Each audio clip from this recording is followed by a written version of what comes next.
ഖുതുബുസ്സമാൻ പറഞ്ഞു, എന്നെ കുറിച്ച് പറഞ്ഞവൻ വിജയിച്ചു, എന്നെ കുറിച്ച് പറഞ്ഞവൻ വിജയിച്ചു.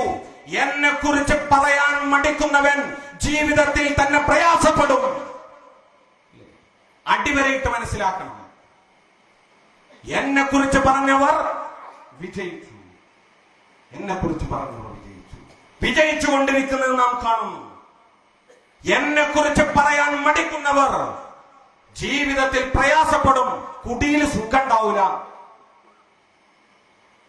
വളരെ ഗൗരവത്തിൽ ഖുതുബുസ്സമാൻ ഓർമ്മപ്പെടുത്തുകയാണ്.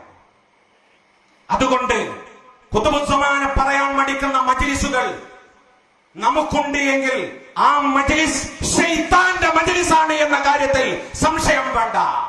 ആ മജ്ലിസിൽ പങ്കെടുക്കുന്നവർ ശൈത്താന്റെ മജ്ലിസിലാണ് പങ്കെടുക്കുന്നത് എന്ന തിരിച്ചറിവിലേക്ക് വരണം. ഖുതുബുസ്സമാന്റെ വാക്കുകളാണ് ഞാൻ പറയുന്നത്. നമ്മളെ പറയാൻ മടിക്കുന്ന ആൾക്കാരെ മജ്ലിസ് ഉണ്ടോ? അത് ശൈത്താന്റെ മജ്ലിസാണ്. അതുകൊണ്ട് എവിടെയൊക്കെ നാം മജ്ലിസുകൾ ഉണ്ടാക്കുന്നുണ്ടോ, ഇന്ത്യയിലാവട്ടെ ഇന്ത്യയുടെ പുറത്താവട്ടെ, ഖുതുബുസ്സമാൻ പറയപ്പെടാത്തതാണ് എങ്കിൽ അത് ശൈത്താന്റേതായി മാറും. ഖുതുബുസ്സമാൻ വീണ്ടും പറഞ്ഞു, ഓസല്ലാമനെ കുറിച്ച് പറയാൻ സയ്യിദുനാ മുഹമ്മദുർ റസൂലുള്ളാഹ് സ്വല്ലല്ലാഹു അലൈഹി വസല്ലമ തങ്ങളെ കുറിച്ച് പറയാൻ ധാരാളം രംഗങ്ങളുണ്ട്, വേദികളുണ്ട്. ആളുകളൊക്കെ പറഞ്ഞുകൊണ്ടിരിക്കുകയാണ്, നാമും പറയണം. പക്ഷേ നിങ്ങൾ ഈ കാലത്ത് പരിചയപ്പെടുത്തേണ്ടത് നബി സല്ലല്ലാഹു അലൈഹി വസല്ലമയുടെ മഹത്വവും ഗൗസുൽ ആലമിന്റെ മഹത്വവും പറഞ്ഞാൽ ആളുകൾ വിചാരിക്കും അവരൊക്കെ നല്ലോരാണ്, നല്ല ആളുകളാണ്.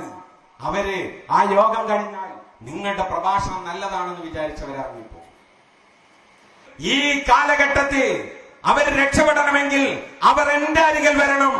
ഏത് മജ്ലിസാണ് എങ്കിലും അവിടെ വെച്ച് പറയണം, എന്നെ കുറിച്ച് പറയണം, എന്റെ അരികിലേക്ക് വരാൻ വേണ്ടി പറയണം. എന്തിനു വേണ്ടി അത് പറയുന്നത്? ഇത് പ്രത്യേകമായ അഭിമാന ബോധം പ്രേരിപ്പിച്ചതല്ല. ഉമ്മത്ത് രക്ഷപ്പെടണം, ഉമ്മത്ത് രക്ഷപ്പെടണം.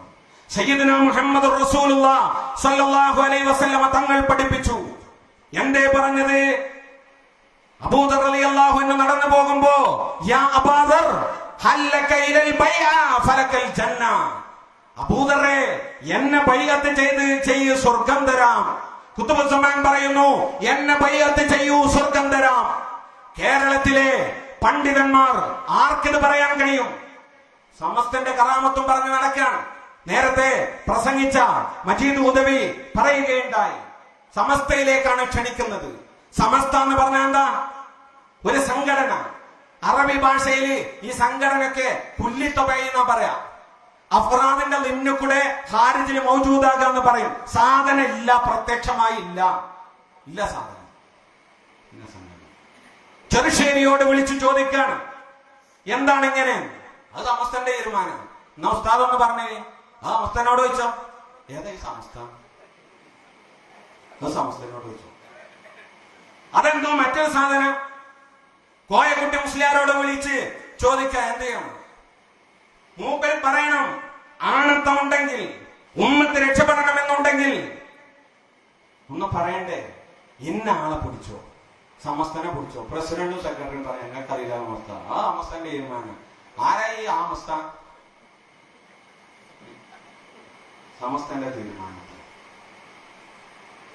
വ്യക്തികളിലൂടെ മാത്രമേ ജഗനിയന്താവായ പടച്ചതമ്പുരാൻ തന്റെ സാന്നിധ്യത്തിലേക്ക് ജനങ്ങളെ എത്തിക്കാൻ തീരുമാനിച്ചിട്ടുള്ളത്.